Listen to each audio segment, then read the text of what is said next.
O algodão é uma cultura perene com hábito de crescimento indeterminado. E para que o produtor obtenha o máximo de produtividade, com fibra de melhor qualidade, é preciso gerenciar o crescimento das plantas. Pois apesar de soar até mesmo antagônico, elas extremamente altas não produzem de maneira satisfatória. A estratégia que hoje o produtor tem ao seu alcance são os reguladores de crescimento. Os reguladores de crescimento são substâncias que o produtor aplica via pulverização e, ao ser absorvido pelas plantas, essas substâncias interferem no balanço hormonal das plantas, reduzindo a taxa de crescimento do algodoeiro. Não para o crescimento, reduz a taxa de crescimento. Para uma boa produção, o objetivo é que na colheita se tenha plantas entre 1,20 m e 1,30 m. E se essa é a meta, logo não existe uma dose pré-determinada. A dose vai depender da taxa de crescimento, tá?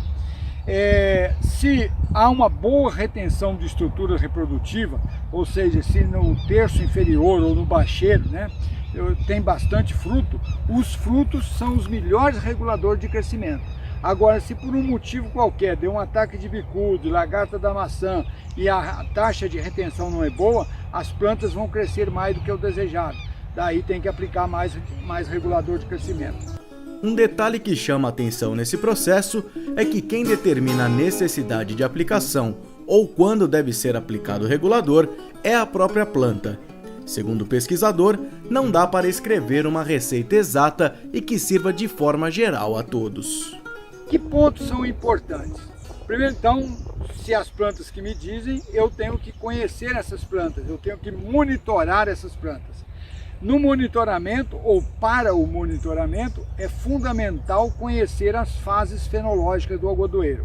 O algodoeiro, você coloca a semente, ocorre a germinação, emerge duas folhinhas cotiledonares, daí vem as folhas verdadeiras, até entrar na fase reprodutiva, que são os primeiros botões florais, depois primeira flor, primeiro capulho, primeira maçã, primeiro capulho e sucessivamente. Então é preciso conhecer essas fases fenológicas. Durante o cultivo, cada fase tem critérios que são mais significativos. No manejo dos reguladores, são fundamentais os cuidados entre os primeiros botões florais e as primeiras flores. Este é o momento crítico para se obter sucesso ou insucesso com a aplicação.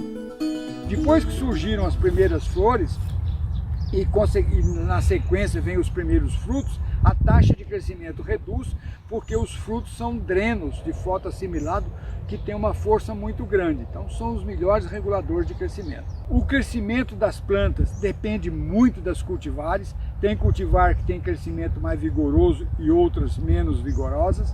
Para aquelas cultivares mais vigorosas, a primeira aplicação de regulador quando as plantas estão aí com 30 a 35 centímetros de altura, e para cultivares de crescimento menos vigorosos, 40 a 45. Então o produtor precisa conhecer a cultivar e precisa conhecer o comportamento dessa cultivar aonde ele está.